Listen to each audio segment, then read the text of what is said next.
name's Vince from mymatevince.com, and in this video today I'm going to try to fix my very own kitchen clock here. So I've had this now for over 10 years and it's always worked perfectly. It's just a quartz clock, so every now and then you have to pop a battery in, but it's been reliable, it's worked perfect, and it's been happy sat up high on the wall in the kitchen until we went to do a bit of decorating. So we've been just tidying up the kitchen a little bit by just adding a bit of paint to the walls, painting the ceiling, and just putting a bit of filler here and there, making it look a bit more presentable. And we've near enough finished now, and my wife was putting this back on the wall after giving it a bit of a clean, and I think there's a screw coming out the wall. I think instead of hooking it onto here, she accidentally hooked it onto here, which is an easy mistake to make because you see, you can't see what you're doing when you're hooking it onto the wall. So what I do is I kind of put it on here, and then I know it's going to be a couple of inches below that, and then I move it to the side and I give it a wiggle, and then I know when it's in its home because I wiggle it left and right, and I can kind of feel this. But obviously I'm the one who normally does it, so it's an easy mistake to make. But the funny thing is that if it had happened years ago, before the days of trying to fix on YouTube, it would have been like, oh no, I think we need a new clock, or do you think you can repair it? Now it's turned into, guess what? I broke the kitchen clock, as if it's a good thing. Now you've got more content to make. So, but to be fair, although I do like the clock, I was actually not bothered at all that it's broken, because I think it is going to be an easy one to repair, and I think it might make a nice, quick, easy, fun video. So basically, if you look closely in here, you can see what's happening.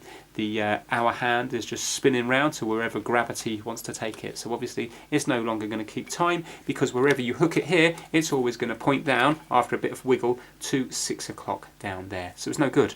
But if you look closely, the minute hand and the second hand seem to be doing the right thing, and if you look right in there, there's going to be 3 spindles coming out. So you're going to have a big one for the hour hand, and you're going to have a smaller one turning quicker for the minute hand, and you're going to have the second hand inside that turning very quickly.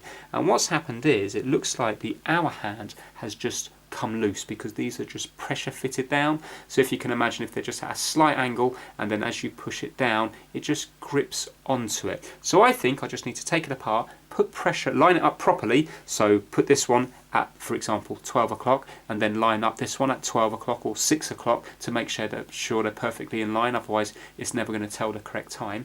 And I think that will be it, job done. The hard bit might be taking it apart. So I've never taken this clock apart before, but I can see that it's got these things at the side.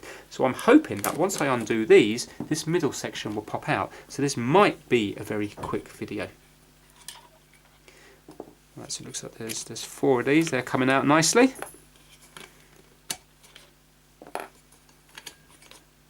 Now I'm hoping that this whole thing, haha, yes.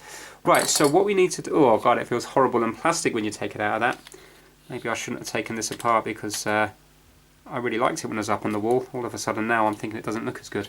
Right, so I've got that perfectly at 12. Make sure that is perfectly at 12. Yeah, and now let's move this down and put this exactly on 6, and then we can clean up. That looks pretty good, doesn't it? Let's get some pliers, or shall I get some tweezers maybe? And I'm just going to force this down. So if you look closely here, I'll have to move it again, but look, can you see that that just needs forcing down onto here? So I need to just get the tweezers in here and force that right the way down, and I think that's going to work. So let's line that up again.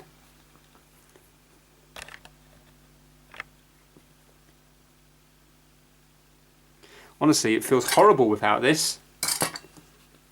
Feels like a kid's dinner plate. Right, let's add a little bit of pressure down now.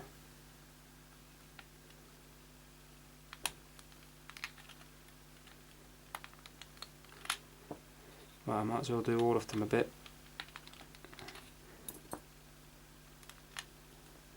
Right, let's see if that looks like it's going to be okay. There we go. Is it going to line up for 7? Yes.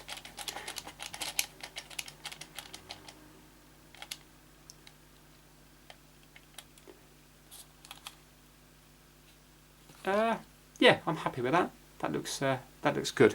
Right, let's just give, there's a few bits of white in here, let's just give them a little clean out. I'm just going to get a brush to do that. Right, this brush is clean.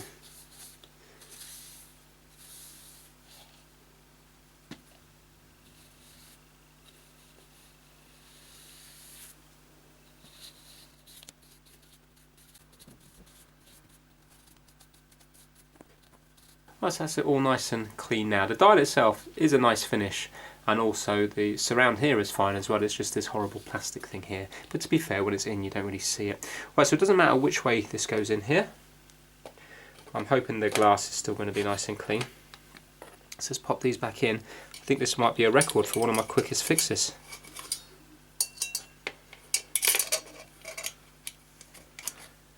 I might as well do these at a nice cross.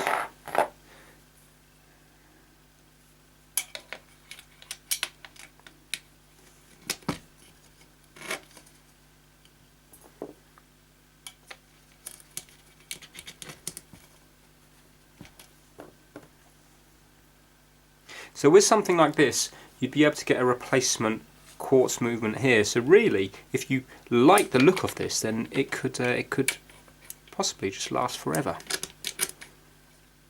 But you can just keep changing this over, you see. Right, that is it.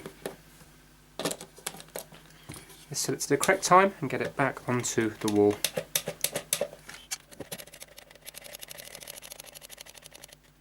Well, I'm happy with that. That looks about right. So about half an hour's passed now, and if you have a look, it seems to be keeping the correct time, so it's back up in its home. So hopefully it will keep ticking away there for a long time to come. So if you enjoyed this video, please give it a thumbs up and please subscribe for more Trying to Fix videos. Thanks for watching. Bye now.